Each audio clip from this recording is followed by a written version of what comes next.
Welcome to vision TV news. Vision TV news కు స్వాగతం. ఎన్టీఆర్ జిల్లా జగ్గయ్యపేట తాను పార్టీ మారుతున్నట్లు వస్తున్న వార్తలు ఏమాత్రం నిజం లేదని జగ్గయ్యపేట వైసీపీ మాజీ అధ్యక్షులు చౌడవరపు జగదీష్ పేర్కొన్నారు. హిందువుల మనోభావాలు దెబ్బతినే విధంగా చంద్రబాబు నాయుడు మాట్లాడుతున్నారని జగదీష్ పాత్రికేయుల సమావేశంలో చంద్రబాబు వ్యాఖ్యలను ఖండించారు. ఈ సందర్భంగా ఆయన మాట్లాడుతూ పరమ పవిత్రమైన తిరుమల లడ్డూపై సాక్షాత్తు బాధ్యత లేకుండా హిందువుల మనోభావాలు దెబ్బతీసే విధంగా ముఖ్యమంత్రి చంద్రబాబు, ఉప ముఖ్యమంత్రి పవన్ కళ్యాణ్, వారి ఎమ్మెల్యేలు, నాయకులు ఏమీ తేలకుండానే సంప్రోక్షణలో వ్యాఖ్యలు చేస్తున్నారని ఖండిస్తున్నట్లు చెప్పారు.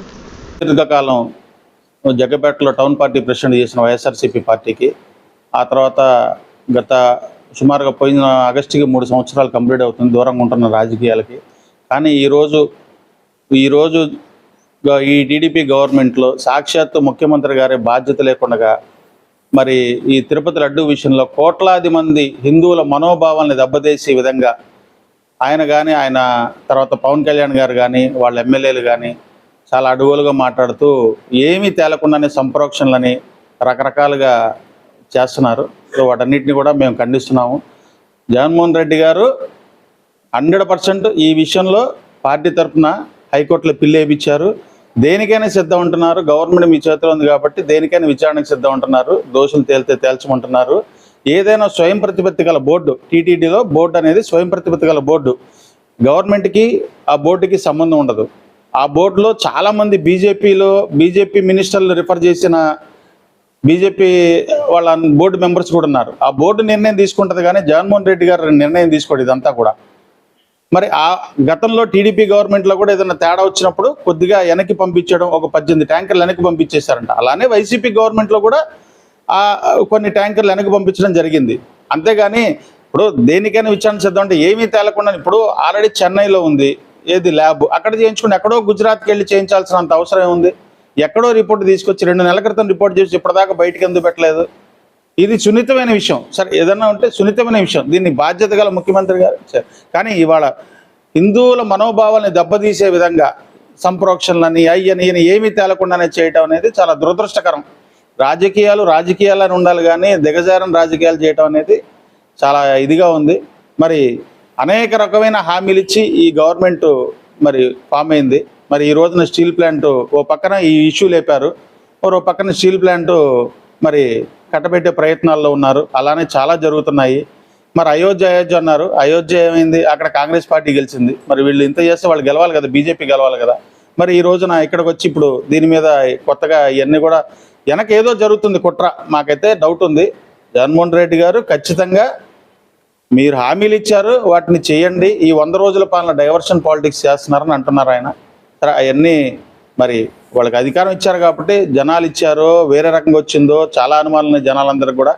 ఏదైనా ఎక్కి కూర్చున్నారు కాబట్టి వాళ్ళకి ప్రజలకు మంచి చేయాలి. అంతేగాని సున్నితమైన విషయాలను కూడా రాజకీయాలు వాడుకుంటూ దుర్ప్రచారాలు చేసుకుంటూ కాలాన్ని వెళ్ళదీయటం అనేది కరెక్ట్ కాదని ఎన్నో ఇబ్బందులు ఉన్నారు. కరోనా తర్వాత ప్రజలు చాలా ఆశలు పెట్టుకున్నారు. వాళ్ళ ఆశలను వమ్ము చేస్తూ ఇంకో డైవర్షన్ పాలిటిక్స్ చేస్తూ రకరకాలు చేయడం దురదృష్టకరమైన సంఘటన అని చెప్పేసి మేము ఈ సందర్భంగా ఖండిస్తున్నాం. జగ్గపేట నియోజకవర్గ పాత్రికేయులకు మరియు వైఎస్ఆర్సీపీ మా అభిమానులకు, నేను ఒక వైఎస్ఆర్సీపీ రాష్ట్ర ఎస్టీ సెల్ కార్యదర్శిగా ఈ సమావేశంలో పాల్గొనడం జరుగుతుంది. ముఖ్యంగా గత 4 రోజుల నుంచి మన రాష్ట్రంలో విపత్కరమైన పరిస్థితులు, ఎందుకంటే విభిన్నమైన పరిస్థితులు కనబడుతున్నాయి. అది ఏంటంటే కోట్లాను మంది పూజించే దేవుడు శ్రీ వెంకటేశ్వర స్వామి మీద అభియోగం మోపి ఆ అభియోగంలో ప్రసాదంలో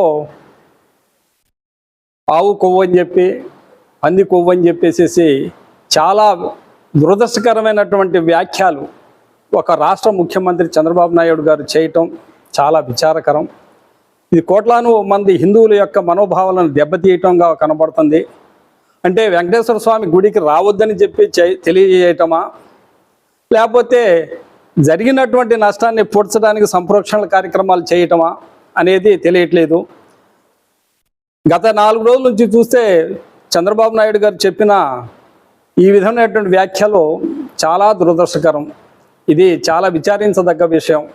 మేము హిందువులుగా మేము నిజంగా చాలా బాధపడుతున్నాము. నిజంగా ఇవాళ వెంకటేశ్వర స్వామి లడ్డూ ప్రసాదాన్ని స్వీకరించాలంటే భయం వేసే పరిస్థితులు కల్పించారు. కానీ అది మాత్రం జరగట్లేదు. గత 5 రోజుల నుంచి వెంకటేశ్వర స్వామికి కోట్లాను మంది భక్తులు వస్తూనే ఉన్నారు, కోట్లాను లడ్లు స్వీకరిస్తూనే ఉన్నారు, తింటూనే ఉన్నారు. కానీ ఈ దుష్ప్రచారాన్ని మాత్రం ఎవరు నమ్మే పరిస్థితి లేదు. కానీ నమ్మించే ప్రయత్నం మాత్రం ఒక గౌరవ ముఖ్యమంత్రి గారు మాట్లాడటం చాలా దురదృష్టకరం. వారు ఇలాంటి వ్యాఖ్యలు చేసి ఏదైనా ఒక సామాన్య వ్యక్తులు చేస్తే అది దాన్ని వేరే రకంగా తీసుకోవచ్చు. కానీ ఒక ముఖ్యమంత్రి, బాధ్యతాయుతమైనటువంటి 164 మంది ఎమ్మెల్యేలు కలిగినటువంటి ఒక ముఖ్యమంత్రి ఇలాంటి వ్యాఖ్యానాలు చేసి ఏదో జరిగిపోయింది. ఇప్పుడు నీకు అధికారం అనేది పూర్తిగా నీకు ఇచ్చారు, చేసుకో, 5 సంవత్సరాలు పూర్తిగా చేసుకొని రాజకీయాన్ని అనుభవించు, ఒక ముఖ్యమంత్రిగా అనుభవించండి. కానీ గడిచిన ముఖ్యమంత్రుల మీద అపవాదులను మోపి ఇలాంటి వ్యాఖ్యానాలు చేసి అప్రతిష్ట పాలు కావద్దని చెప్పి మనవి. ఎందుకంటే అలాంటి వ్యాఖ్యానాలు చేసి ప్రతిష్టను దిగజార్చుకోవద్దని చెప్పి మేము ఒక రకంగా దీన్ని చాలా తీవ్రంగా ఖండిస్తున్నాము.